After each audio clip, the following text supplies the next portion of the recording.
Ele é editor do blog Live Journal sobre teoria política e filosofia.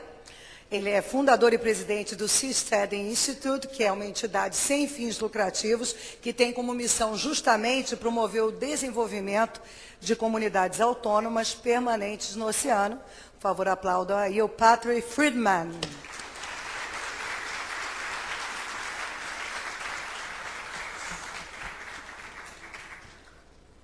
Thank you. All right, well, this is going to be a bit of a different talk, but that's good, right, because diversity reduces risk. So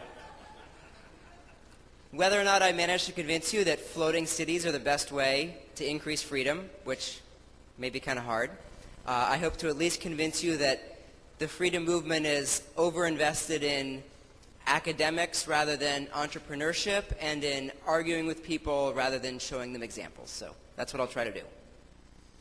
All right, so what's the structure of this talk going to be? First, I'll kind of explain the basic premise of seasteading, mostly without referring to libertarianism, because it's an idea that works for everyone. It's an idea that appeals even beyond libertarians. And then I'll talk about some of the implications for libertarians, about kind of the contrast between the approach of complaining about government and the approach of trying to compete with it, and why I think my way is better. Big surprise. And then I'm going to talk about the organization I founded, the Seasteading Institute, because ideas matter, but ideas alone are not enough. We need to put ideas into practice, and I'll talk about the concrete steps that we're trying to do that. What I won't talk about very much is morality or the morality of government or political parties. Instead, I kind of view government as a product where citizens are customers, they pay taxes, they get certain services in return for their taxes, not usually very good ones, but some. Or alternately, I view government as a technology. So it's a set of rules and processes. I mean, what is a set of laws but a list of instructions for how to decide who's right or wrong in a legal case, or what you're going to do in a certain circumstance? And a set of rules or instructions is basically a technology. All right, so why take this approach? What I'm trying to do is to get us to think about politics with our rational brains, our uniquely human higher thinking skills, rather than with our limbic system, center of emotion, or our reptilian brain, or even lower parts below the brain entirely. I think that our kind of tribal emotions get in the way of understanding what's really wrong with government, that we see everything as a battle of us against them. It's kind of trying to expand our movement until it's big enough to take over the tribe, and that's really not a useful way to think. Instead, I think that we should figure out the incentives of government and try to improve them. If you haven't seen this picture before, this is North Korea and South Korea at night. You'll notice one is a little brighter than the other. These two places didn't start with different types of people, with a different culture, or with different resources. They just chose very different government technologies. They chose very different systems of rules, and they got very different outcomes.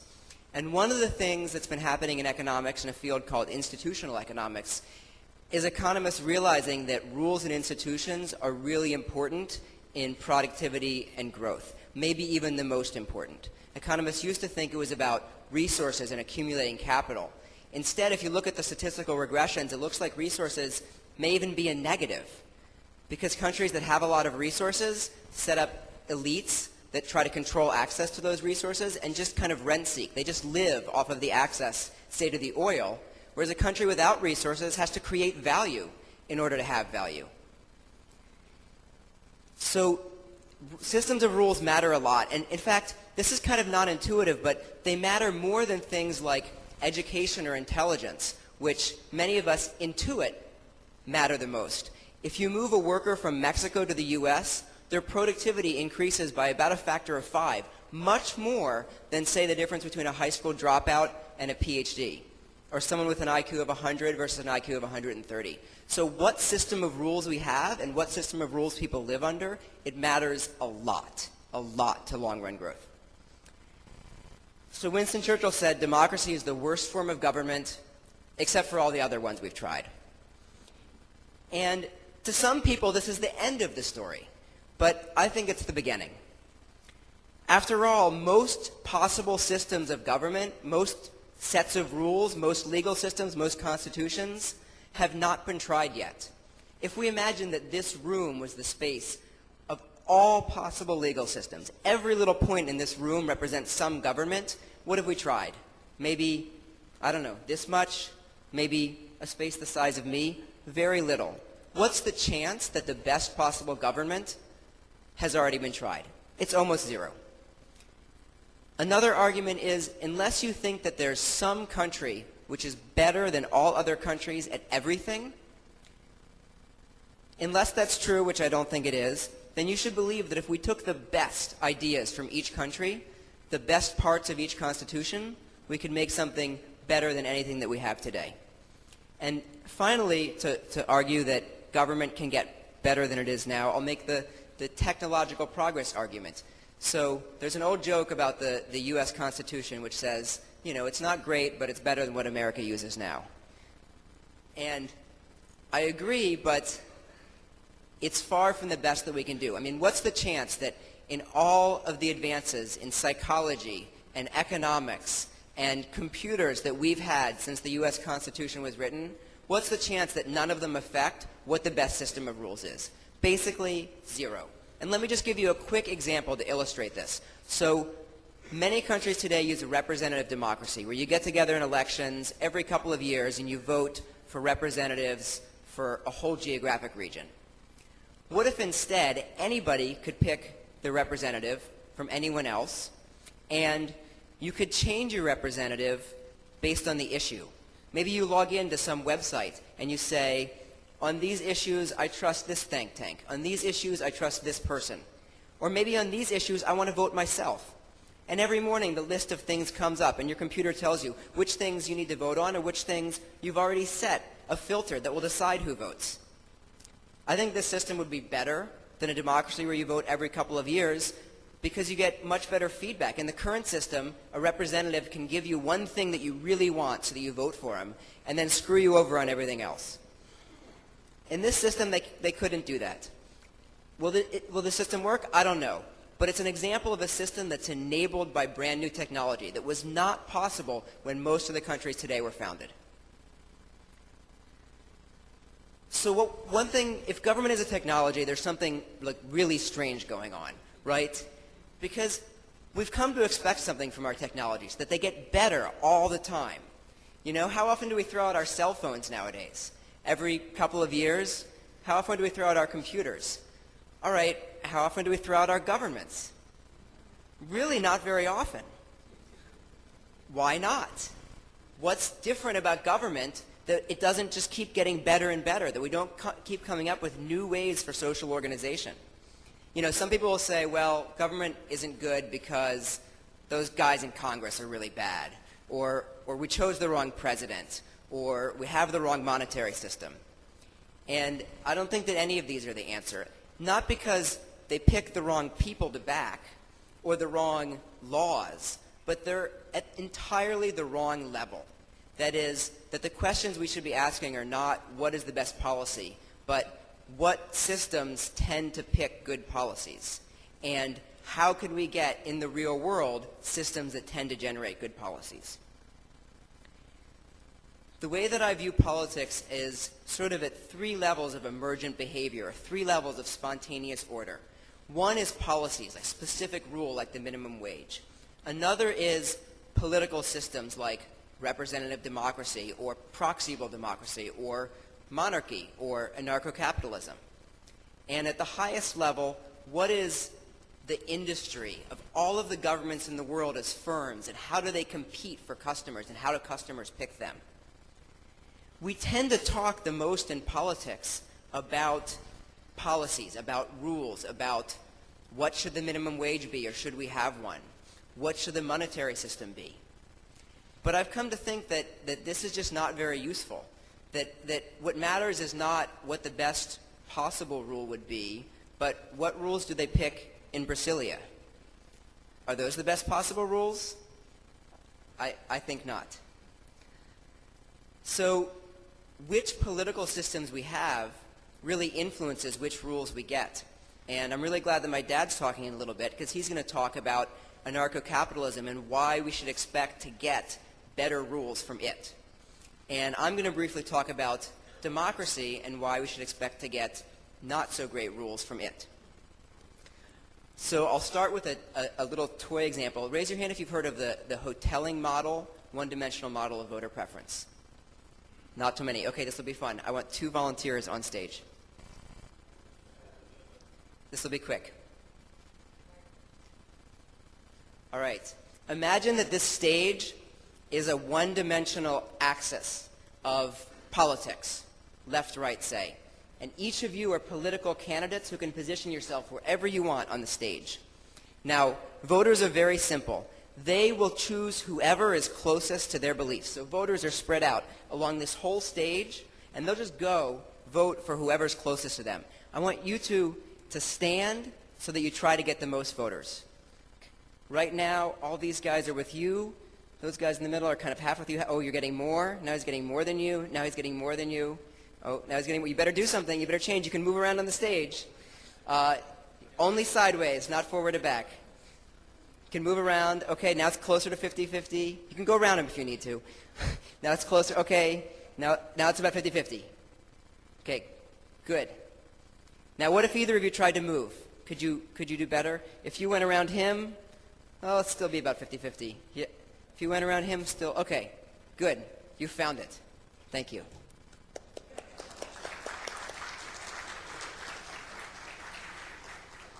So what happened? That's a simple model called the hoteling model, which says that if you have a political system where people will vote for whoever's beliefs are closest to theirs, which kind of makes sense and can be modeled with one axis, that the parties will choose the median. The median mathematically is the place that splits all the voters in two. This was not designed. All right, here's what's important, is it wasn't like someone said, well, I think in a democracy, the political parties should position themselves to split the voters in two. I mean, if we were going to choose a simple way to combine everybody's different politics into one, I think that I would choose the average mathematically, because the average reflects everyone's opinions. If you have an average, if somebody moves, the average moves. But this median, it throws out most of the info. It says we just want to split people. The people here could move way over there, and the median wouldn't move. Now, I'm giving this example not because I think it represents what's wrong with democracy, but just because it's so simple and it's so easy to see how this certain structure of rules gives you a certain predictable outcome just because that's the logic of it. That's not what was intended. This happens in democracy too, unfortunately. So I'm going to do my best to give you the 2-minute explanation of what's wrong with democracy. And you should go read Manker Olson if you want, the 200-page explanation. So there are about 200 million people in Brazil. I want you to imagine some law which would cost everyone in Brazil $1. It would cost every one of you $1. Now, this law, unfortunately, benefits certain special parties. There are 100 people in Brazil who, instead of losing $1 from this law, each make $1 million. What is the net social result of this law? 200 million people each lose $1. That's a loss of $200 million. 100 people each gain $1 million. That's a gain of $100 million. So this has a net social cost of 200 million minus 100 million. It's a $100 million loss for the country in a utilitarian sense. I guarantee you this law will pass. Every time. In fact, I kind of look at democracy as a system for passing laws like this. Why? Well, how can each of you, who this law costs $1, organize and agitate and be activists to stop this law? If you put 1 hour of your time into trying to stop this law, you are taking a shot at earning $1 an hour. Thrilling. But each of these 100 people, they make $1 million from this law.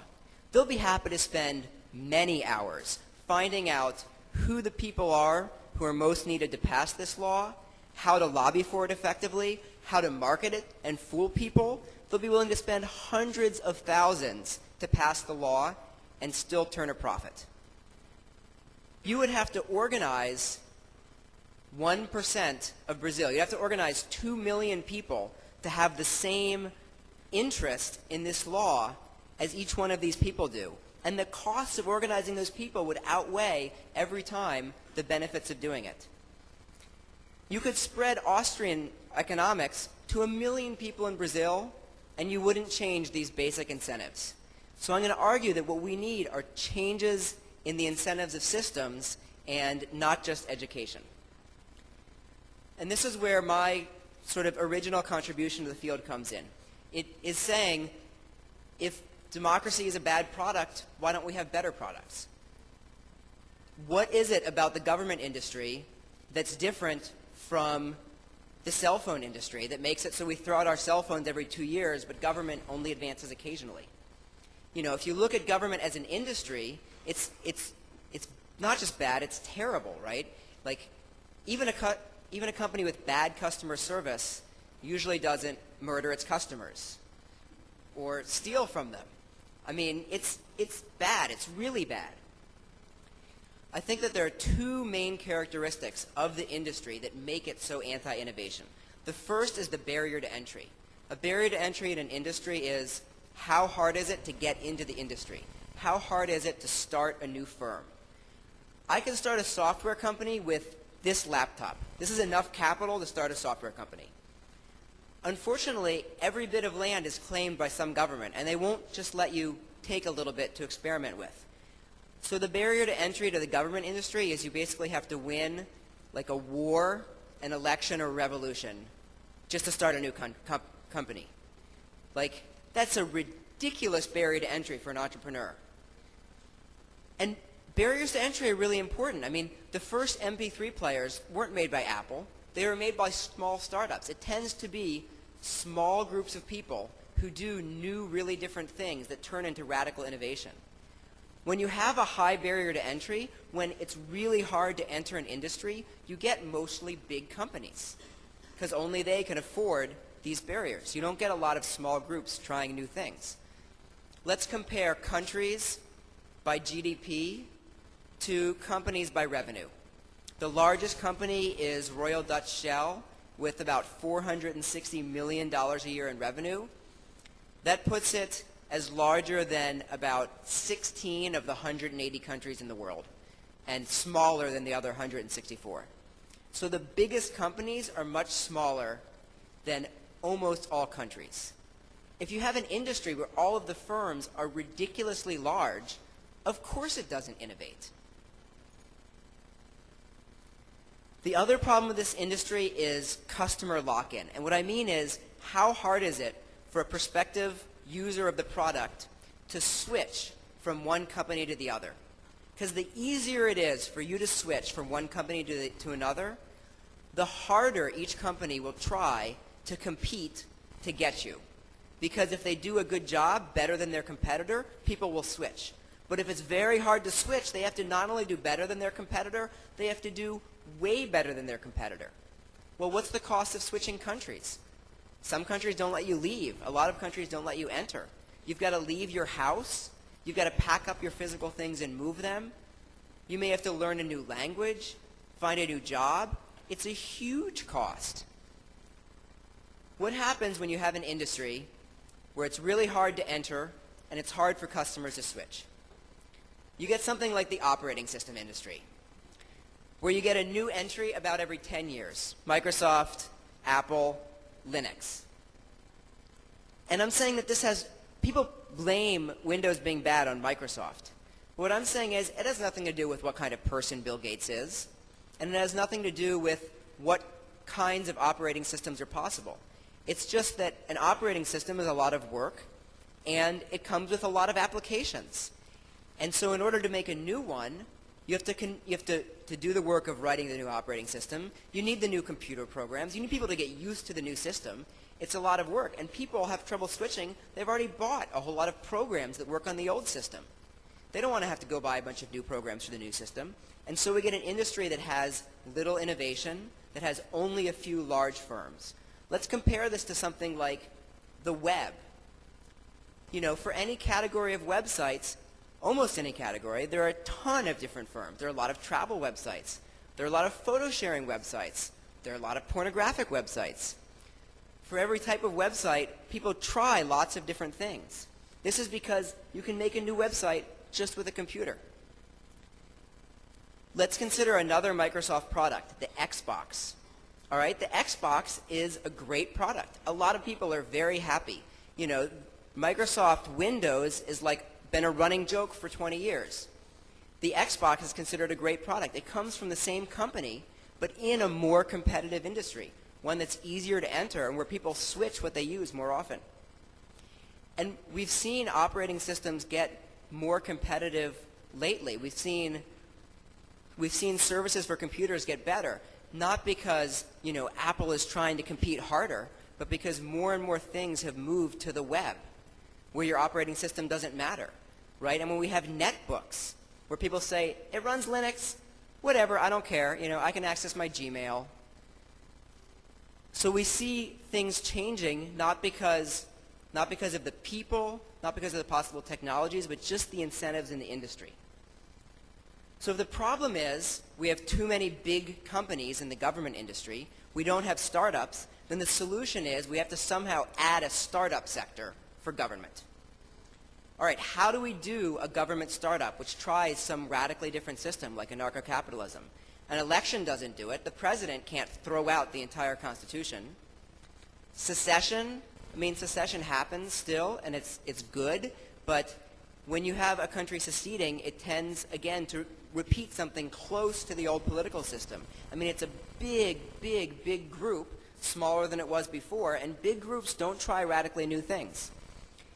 War and revolution, you know, maybe if you had a bloody, violent revolution and took over, you could try something really different. You know, we don't have so many wars and revolutions anymore, and that's a really good thing, because most of our governments, even the bad ones, are not so bad that it's worth risking your life for, which is great, because they've gotten better. The old way of trying out a startup government used to be to go someplace unoccupied, to go to the frontier. Being American, I'm most familiar with the example of America. People didn't fix things by having a revolution in Europe or by getting together to try to change the government there. They ran away to a place where there were not entrenched elites, where they had a blank canvas to try something new. And of course the elites followed them and tried to control them, but that distance made that control much harder. They won, you know, they wouldn't have won the, you know, Southwest England Revolution. But they could win the American Revolution because of the distance. Unfortunately, we're out of frontier. Every single rock on the planet is claimed. If it's above the water at high tide, then it extends oil and fishing rights out 200 miles, and so some country has claimed it. So with this framework, the answer becomes obvious. We just need to reopen the frontier by building floating cities, city-states on the ocean. And the goal of this is to transform the entire government industry. The goal of this is not, let's get a bunch of people together who believe the right thing and go form one new society. It's not that at all. We're going to lower the barrier to entry to where maybe tens to hundreds of thousands of people, for a cost of tens to hundreds of millions of dollars, could go try out a radically new system of government, where all you have to do to try out something really different is to get that number of people and that amount of money together, which is, you know, not easy to get tens to hundreds of millions, but it's a lot easier than what we have now. But the really interesting part to me is not just how seasteading lowers this barrier to entry, but how it reduces customer lock-in, how it makes it easier to switch providers. This is a picture of the Royal Caribbean Freedom of the Seas and the Empire State Building at the same scale. So this cruise ship, it moves around. It doesn't just move around like as a special, you know, once every century kind of thing. It moves around constantly, all the time. So on the ocean, you can build your city-states out of modular pieces that can be rearranged, where you could leave your country without leaving your house. Or we call it vote with your house. To slightly modify a quote of my dad's from Machinery of Freedom, a seastead city might declare an unpopular war one day, and the leaders would wake up the next morning and find that the only buildings left are the military barracks and the newspaper offices. Everyone else has floated 5 miles away to a city that's almost the same, because they were pretty happy with the rest of the political system, except that it has new leaders who aren't going to declare an unpopular war. And of course, in practice, you probably wouldn't even have to do this. There's a saying in chess that the threat is greater than the execution. When people have the freedom to leave easily, that forces those running the country to do a good job to keep people there. So this vision of seasteading is to lower the barrier to entry and lower the cost of switching which country you're in. The idea is to create Politics 2.0, lots of small government startups that are innovating and competing for customers and trying different things. It's to create a market for government. So we're not just running away and kind of hoping things will be different. Water is a fundamentally different medium than land. It has different characteristics that will lead to a different type of society. Okay, that was a quick version of kind of a big, crazy idea. Some of the implications. People tend to label libertarians or anyone who wants to go try a new society as utopian. There's nothing utopian about competitive government. I'm not saying that I know the best way to run a society. I'm just saying that if a lot of different groups try out their favorite ways of running a society, something's going to work better. This is very scientific. All I'm saying is let's apply the scientific method to government and do more experiments. I mean, it's a measure of just how bad the government industry is that the scientific method is like a radical innovation. You know, people are always going to argue about what rights we should have, about what goals a society should be designed for, but they're going to argue a lot less bitterly if everyone can have what they want. And they shouldn't have to argue about what works and what doesn't. They should try it and find out. The world is complicated, and we can't plan ahead of time what the best rules or institutions for societies are. All we can do is go out and experiment more and find things that work.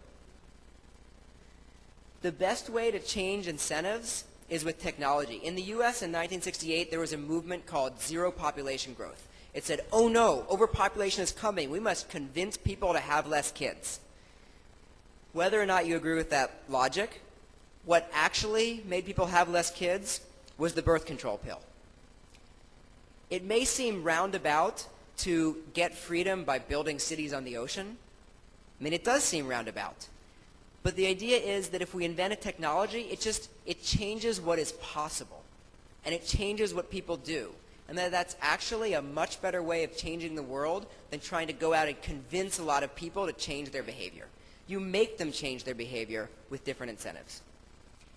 And if you come to accept this viewpoint, when you look at political debate, you're going to kind of see it as like a childish tug of war.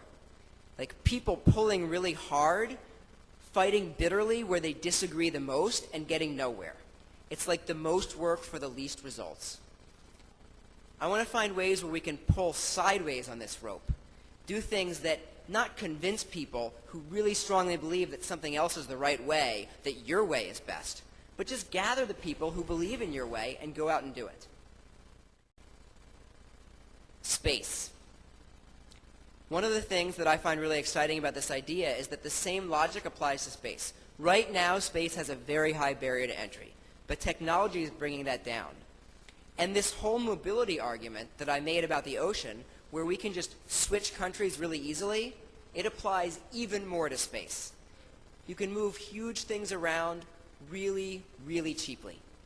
So the way I look at it is, you know, we built our civilization in the place that it was easiest at the beginning, and you know, we kind of screwed up. And maybe it was the best at the beginning, but the static arrangement of different countries has kind of trapped us. And with this static arrangement, centralized power tends to spread itself out and control things. But 68% of the Earth's surface is the oceans, and almost all of the universe has this quality of greater mobility. So, you know, we build our civilization so far in the wrong place, but most of the world has the right characteristics for a free, dynamic society. All right, before I talk about the things that my organization is doing to try to bring this ambitious goal to reality, I just want to talk about libertarianism and kind of normal libertarian activism and how it's different from this. So this set of answers is very different from the ones that I think most libertarians use. A question that I often use with non-libertarian groups is I say, why do we get better service at Starbucks than the DMV? Which in the US is the department that licenses your cars and says who can drive cars. Long lines, bad service. And a libertarian, if I pose this question, will just say, well, of course it's obvious. You know, Starbucks serves coffee. It's owned by an entrepreneur. He has profit or loss. The government employees at the DMV, they have no personal profit. But that's not the answer, I think. That's not the end of the answer. It's true, but it's incomplete. Why, I want to know, why do we have a good set of incentives at Starbucks? And why do we have a bad set of incentives for the government? I mean, after all, in a libertarian world, you know, one answer that libertarians might give is because the government uses force. Very standard answer. And therefore, bad things happen. But that's just not the answer. In a libertarian world, Starbucks might have a sign above the door that says, we, Starbucks, have a monopoly on the use of force inside this Starbucks. If you enter, you consent. They could do that, but I predict that if that happened, when people walked into Starbucks, the person serving coffee would not ask you to fill out a form stating your income for the year and ask you for part of it. Why? Because nobody would go to that Starbucks. And if every single Starbucks did this, someone would start a new one that just sold the damn coffee and didn't ask you what your income was or try to take some of it. So I hope to convince libertarians that even though incentives matter, that we often look at things at the wrong level. And we have to push our analysis up to these root causes. Why is the bad incentive structure in place? Now, if markets are the answer, if we need more competition between governments and more innovation in governments, and we love markets, why is it that libertarians don't come up with this answer very often? And my belief is that it comes from our past in small hunter-gatherer tribes, like many of our the different mistakes that we consistently make. Tens of thousands of years ago, if we were sitting around the fire saying, you know, how should we divide up the buffalo meat, or where should we move for the summer, the way to change what the tribe did was to come up with a good idea, to articulate it persuasively, to go talk to some individuals and build a coalition of people around this idea. And in a group of 100 people, an individual can do this and change what the tribe does. But what works for 100 people doesn't necessarily work for 100 million. We have these same instincts that each of us has a voice in politics as big as a member of a 100-person tribe. So we comment on nationwide events that we have no influence over with this passion as if we were part of the tribe making the decision, even if nobody is listening. This, by the way, is my explanation for why there are so many blogs. So we have to move beyond this kind of intuitive activism that says politics is the process of reaching people individually and changing their minds and building coalitions. I mean, think about it. If somebody just said to you, okay, there's some industry and it's got a monopoly provider, which makes a really bad product. Here's two ways you could fix it. You could fill out their customer surveys and say how crappy they are. You could write a lot of letters to their customer service department. You could try to form a group of reformers and agitate for the monopoly to do a better job. Or you could compete with the monopoly. I think a libertarian every time would say, well, of course, competition is better. So why is it that we don't compete with governments? I mean, I think part of the reason is that complaining is a lot easier. It's a lot easier. But do we want to do what's easy, or do we want to do what works? I mean, I kind of think of my mission as kind of like convincing people to stop looking for the fountain of youth and start doing anti-aging scientific research as a way of extending lifespan. It doesn't make it easy, at least it makes it possible. Unfortunately, libertarians tend to see the way to reform as being convince everyone of libertarianism. And it makes me very frustrated. This is kind of how I feel about this.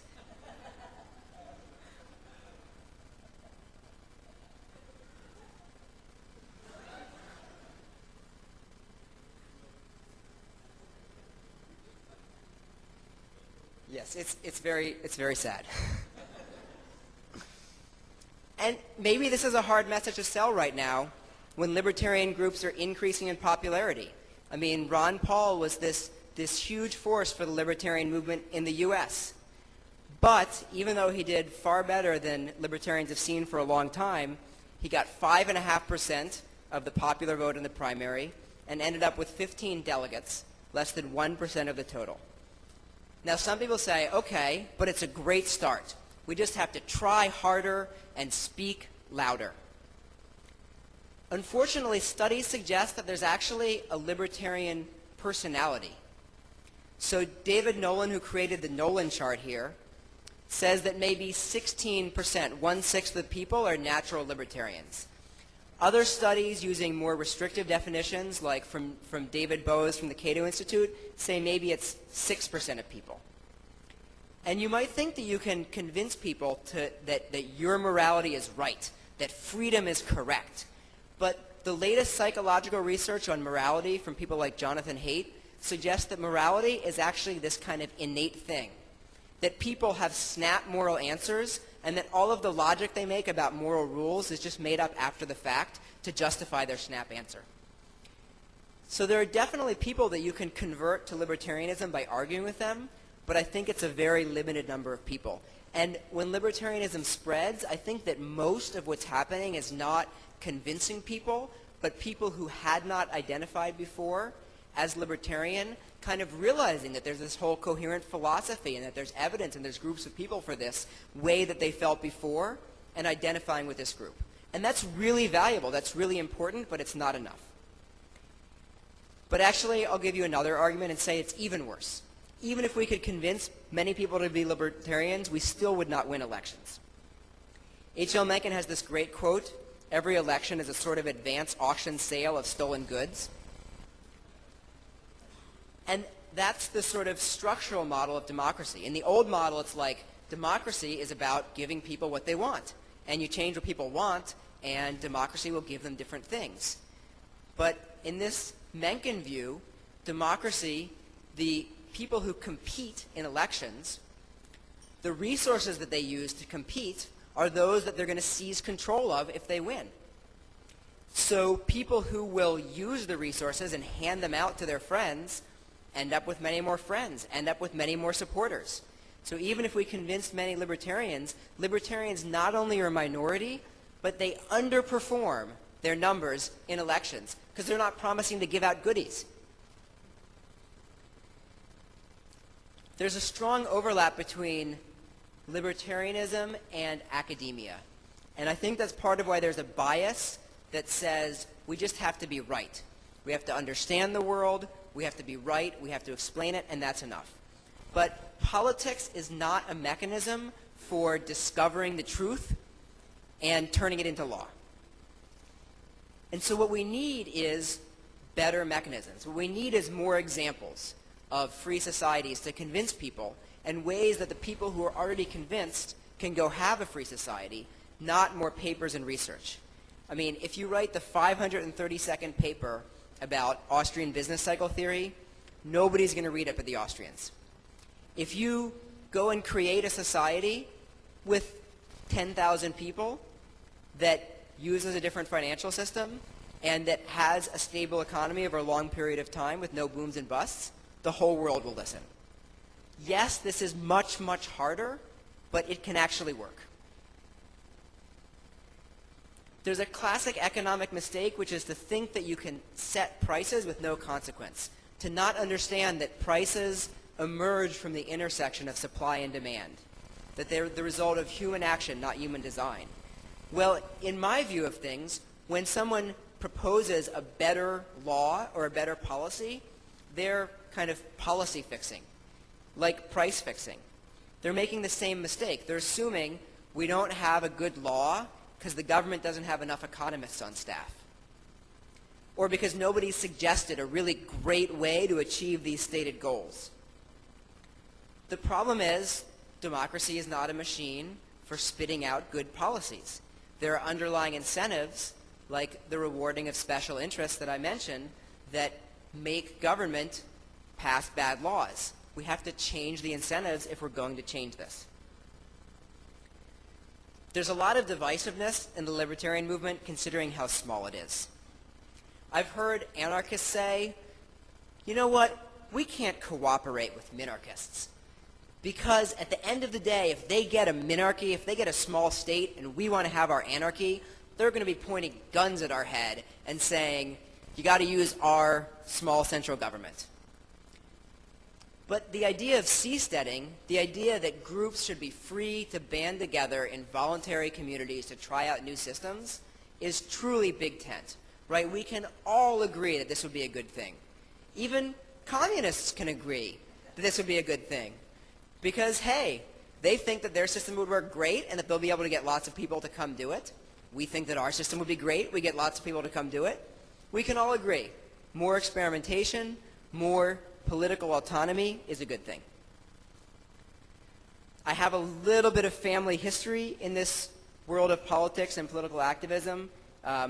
This is a quote that Brian Doherty wrote about my grandfather Milton, that the beauty of America is, may I advocate classical liberal limited government so that my son, who's here, David, may advocate anarcho-capitalism, and that my grandson, myself, may plan to build new artificial countries in the ocean. And I think that there's some real truth to this as a series of evolved ideas, where we all want the same thing but are trying different strategies. So my grandfather talked a lot about policies, right? Here is a good policy, and let me persuasively try to argue why this is a good policy. He changed many people's minds and still continues to do so, but we still have big government. Maybe he slowed the growth, but it still growed. My dad said, maybe the problem comes from the incentives, not from people's beliefs. And he'll be speaking at 6:30 about a different system than democracy, called anarcho-capitalism, and why its incentives might produce better laws. Now I come along and say, great, I'm convinced. This anarcho-capitalism thing sounds like a great idea. Why are great ideas for new systems of government not being tried? How can we change the world so that these great ideas can be tried? Now, given that I'm talking about the problems with organizing into political groups to try to change things, I want to clarify that I'm not saying libertarians shouldn't organize and network and try to convince people of our goals. I'm only saying that that's not enough. I mean, I wouldn't be here talking to you about seasteading if there was not this great new organization, Mises Brasil, getting people together. Any kind of reform, even if it's the kind that I advocate, structural reform changes incentives, is going to happen because people go out there and spread the word, get a group of people together who agree about it, convince them, and then go do it. So organization is important. What I'm saying is most of the benefits of organizing into groups are not that those groups will somehow eventually take over the world, right? Most of the benefit of the Libertarian Party of Brazil is not that they will eventually conquer Brasilia. The benefit is, by joining this group, you get to signal your beliefs, you get to ally with people who share your philosophy, you get to spend time debating with them and learning with them and from them, and feeling not alone in the world. I mean, this is really important. This is really valuable. But most of the gains are private gains to that group of people, and not that these groups will grow and grow and grow to the point where they take over the world. And, you know, this is not just a belief that I have. For example, David Nolan, who founded the Libertarian Party in the United States, says the same thing, says that he views it more as a social group than as a political party that will eventually someday win in elections. All right, so that was the ideas, and now I'm going to zoom way, way, way down to the Seasteading Institute, the organization I founded, and our concrete projects to do this. All right, so here's what we've done. We were founded in 2008 with $500,000 of funding from PayPal founder Peter Thiel and first investor in Facebook. We got nonprofit status in the United States. This was actually a little bit of a fight.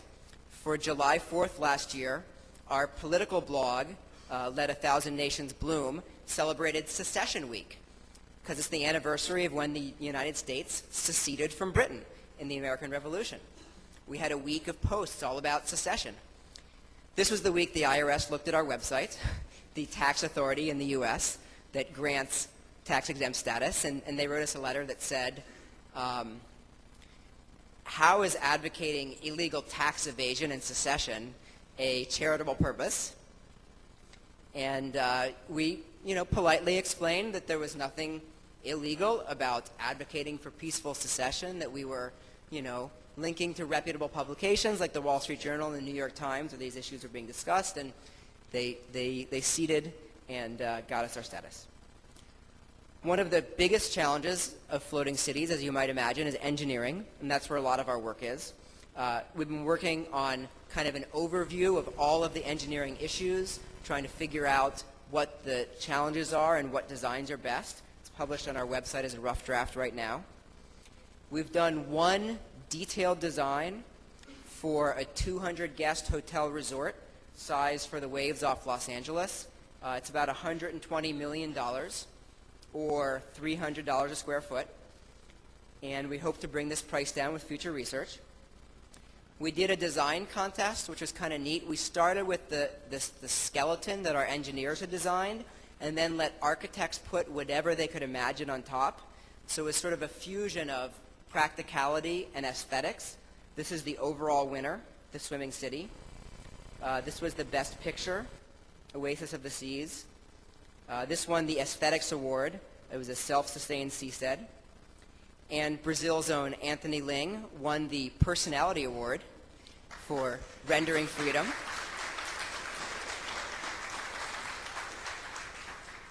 You'll note that this design has the best understanding of the ideas of seasteading. I don't know if you can see, but every apartment unit here is sort of a modular shipping container, and there are cranes, so that even if the seastead cities are the size of this platform, you could move your home from one to the other very easily.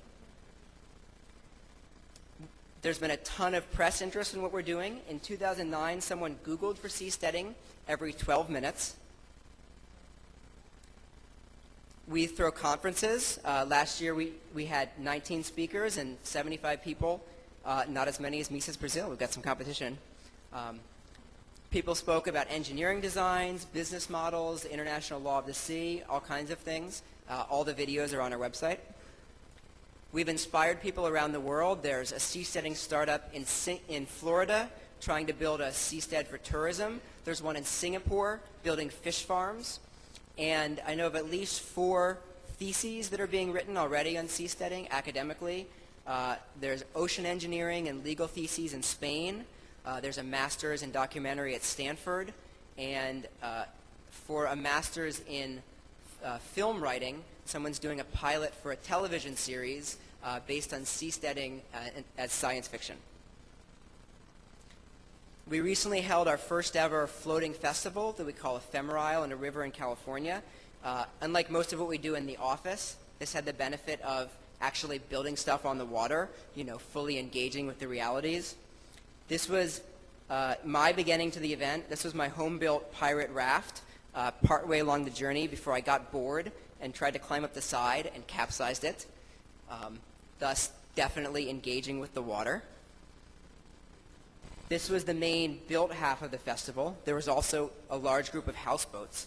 And the idea of Ephemerile is building a new country in international waters is really, really hard. Easier than winning in a democracy, but very hard. What if we can chop it down on every dimension? Less people, less time, less freedom. So the first year we did it on a river in California, and it's going to move out every year to more and more autonomous zones until eventually it's a temporary festival in international waters where people have legal autonomy. And then our hope is for it to happen more often throughout the year, to get longer and longer each year until eventually perhaps it's a permanent way of life. That's some of what we've done. What we're doing now, making a bigger and better ephemeral. There are a number of differences. The one I'm most excited about is that last year there was just one cluster, which is not really the idea of seasteading.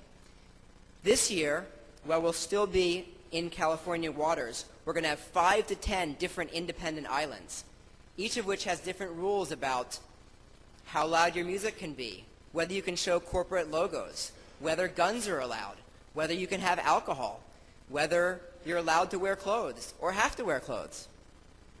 So it's going to be a much better realization of the ideas of seasteading, a bunch of different communities trying different things. I'm writing a book. This is actually a book I wrote about 7 years ago. You can see it's really detailed, all kinds of little bits. I'm writing a new book for a wider audience this year. We're working on exploring business ideas. The first one is doing cosmetic surgery on cruise ships. The idea is people already fly to other countries for cheaper medical procedures. If you're an American, why fly to India or Thailand or Brazil when you could get on a cruise ship out of San Diego or Florida? And we're working on our kind of medium-term strategy for how to build the first real autonomous seastead on the ocean by 2015 for 50 people. It's been kind of a struggle taking this big long-term vision and turning it into concrete steps. And we found that this kind of 6-year goal is really important. It's kind of long enough that we think we can do something really meaningful, but yet short enough that we can make much more detailed plans, you know, Gantt charts, if you know what those are, as compared to the big goal of seasteading. Like any humans, our wants exceed our resources. So here are the kind of logical next steps that we'd like to do if we had the funding. Do a location survey. People always ask us, where would you build a seastead? We have some ideas, but we need to hire an oceanographer and political boundary researchers to study the best places in the world, hire an engineer, and we have a number of contests that we'd like to run, like last year's design contest. So if you're interested in dreaming of a better world and trying to figure out how to make it, check out our websites. Seasteading.org is the main one, and our political blog, Let 1,000 Nations Bloom, is at 1000nations.com. Thank you.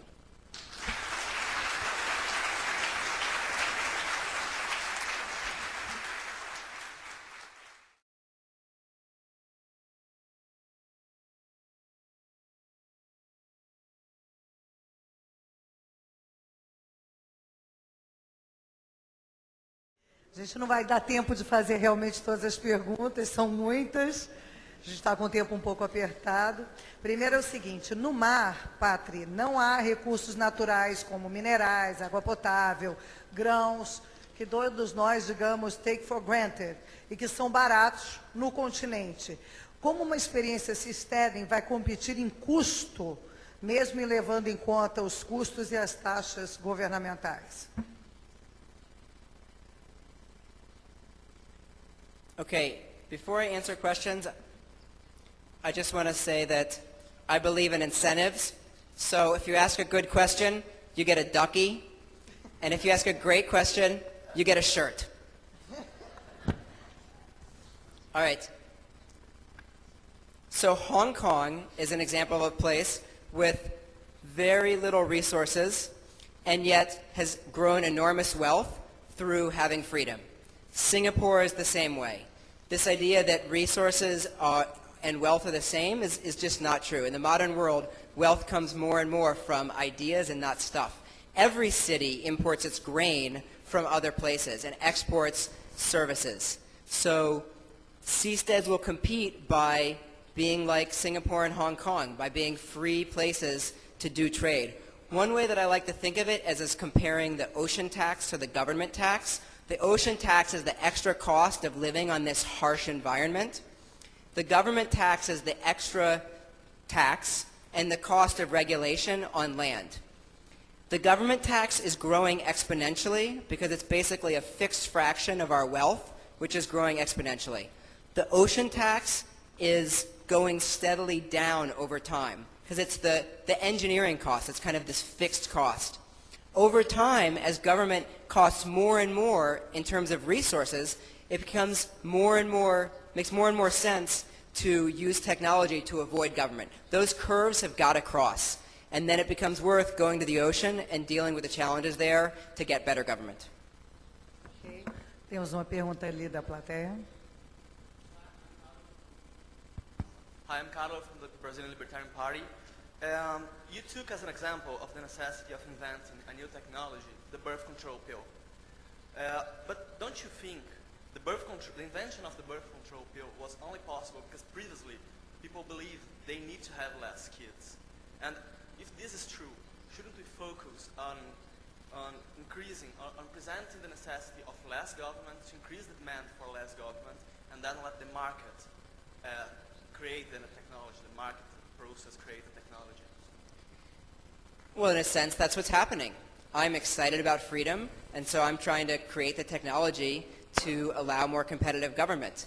All I'm saying is that certainly it's true that the more people who believe in freedom, the more people will be interested in these alternatives, and the more likely something like seasteading is to happen.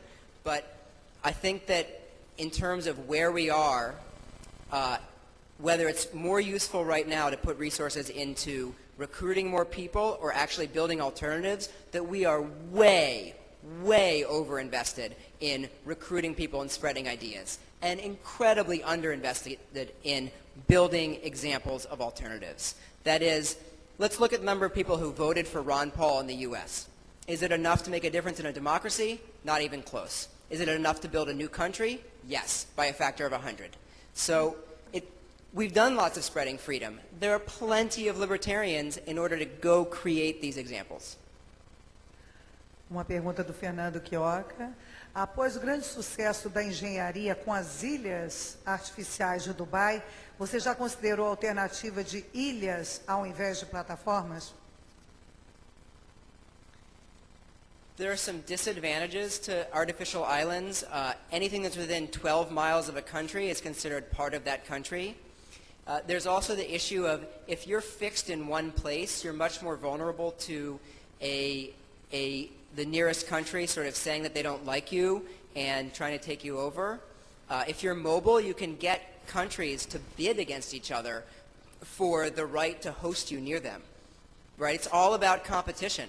If you are stuck in one location off one country, there's not really any competition. If you're in one country, there's no competition. If you can float your little seastead over, next to any one of a dozen different countries, they'll bid against each other for the right to host you. Uma pergunta aqui do Giovanni Nervo. Você já pensou, Patri, que uma cidade flutuante poderia ficar à mercê das forças de governo já existentes, que os mesmos governos poderiam mais uma vez coagir os indivíduos dessas sociedades com o uso da força, pois essas plataformas não teriam como se defender?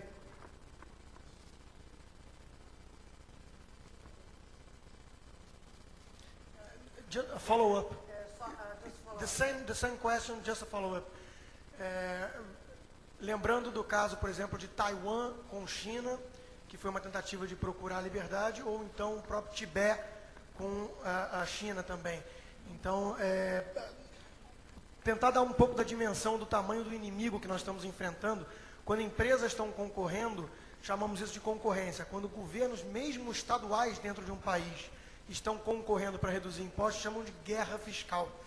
E os paraísos fiscais já são alvos cada vez mais de pressão desses países que não aceitam concorrência. Então, existe platform companies tentando driblar cada vez mais o welfare state, só que encontrando dificuldades porque o poder estabelecido dos Estados-nações é muito grande. That's good enough for a ducky.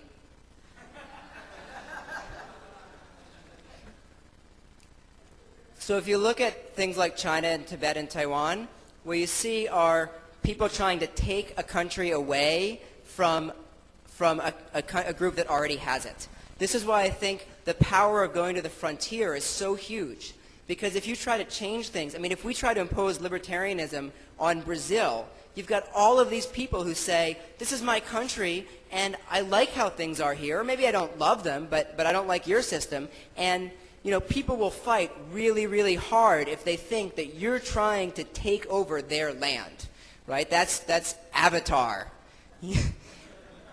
But if you go to the frontier, now it's not owned by someone else. You're going and creating wealth, creating a new society someplace where nobody has this feeling, this attachment to it. And that's incredibly important. When you're talking about these tax havens, if you look at the details, what's happening is countries not letting banks and tax havens hide assets from those countries. You see a little bit of people trying to make tax cartels, but that has been much less successful, and because, like any cartel, it's vulnerable to being undercut. So for the United States, where I live, it goes and wages war and puts pressure on other countries, but it does not do this just for kind of any having of freedom. It does this for things which impose on its own sovereignty, its own ability to have its system of government on the U.S.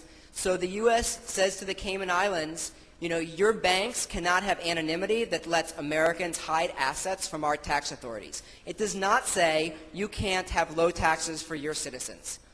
America says you cannot produce drugs and export them to America. We will send our armies there. America does not say to the Netherlands, you know, you can't let people smoke pot at coffee shops. If you look at what countries will actually go and invade for, it's mostly things that affect the ability of that country to have sovereignty over its own citizens, not people exercising sovereignty locally. So what I want to push for Seasteads in terms of how much freedom they get is sovereignty, authority over local affairs with local consequences. But you know, as I was joking to someone yesterday, on my seastead, drugs will be legal. But when you buy drugs on my seastead, we don't hand you the drugs. We say, lean back and open your mouth, and we drop the drugs in. Because we want to make sure that you're not going to buy a bunch of drugs from us and take them and sell them in some country and piss off that country so that it sends its warships after us. And I think that will work. Some people think countries will come after us anyway. It's one of our greatest challenges, I'd say the greatest besides engineering, and you know, there's no way to give a short answer about our strategies for avoiding that, but you know, I think there's a reasonable chance that we can get a reasonable amount of freedom. O Roberto Quioca gostaria que você comentasse sobre Sealand, que é país que é uma antiga plataforma. Be more specific? Or should I just ramble about Sealand? So Sealand was an abandoned radar platform off the coast of England. It was taken over for pirate radio. This pirate radio movement was dramatized in the recent movie Pirate Radio, which you can go see. And the reaction to the pirate radio is actually really interesting from a seasteading point of view, because countries did not go and invade these pirate radio platforms. And just to fill in some context, the situation was that the airwaves in Britain were owned by the government. There were only a few stations, and they didn't play rock and roll. In the 60s, to not play rock and roll, this was really bad. So people set up ships and platforms offshore and broadcast rock and roll into England. England did not invade them because they felt that what they were doing was legal. Instead, the first thing that they did was they banned resupply. They said stores in England, where we have sovereignty, cannot sell supplies to these pirates. But that's kind of fragile because ships are really good at going places. And until the end, the Netherlands never stopped resupplying. So they just had to go truck over to the Netherlands, go sail over to the Netherlands to get their resupply. So that didn't work. So then what governments did was they banned domestic businesses from advertising, because this was the revenue source for pirate radio. They had so many listeners that people really wanted to advertise. Again, this was the UK using its sovereignty locally.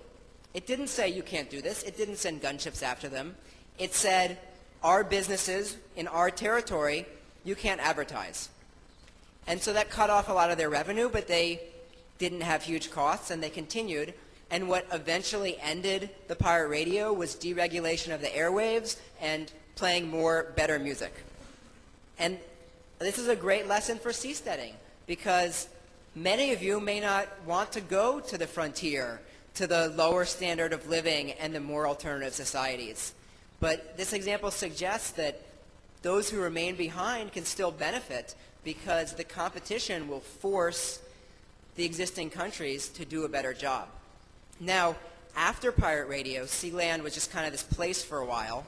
And the second business they tried in the late 90s was a data haven, was called Haven Co. And that failed. It failed because a computer can be anywhere, right? So a data haven is competing with every country in the world. And for anything that you would want to put on a computer, gambling, pornography, there's some country that will let you, Costa Rica for gambling, or something like child porn, which no country allows. If you try to do that in Sealand, it's bad enough that countries would invade you. So it was a really bad business model because they were competing with everyone in the world. Pirate radio was competing locally. So I think it's important for seasteads to do things like medical services, where by the fact that we're close to a country means that we're the best alternative, and not things where, like financial services, where you're competing against the whole world because people can put their money anywhere. So there's a lot of good lessons in Sealand.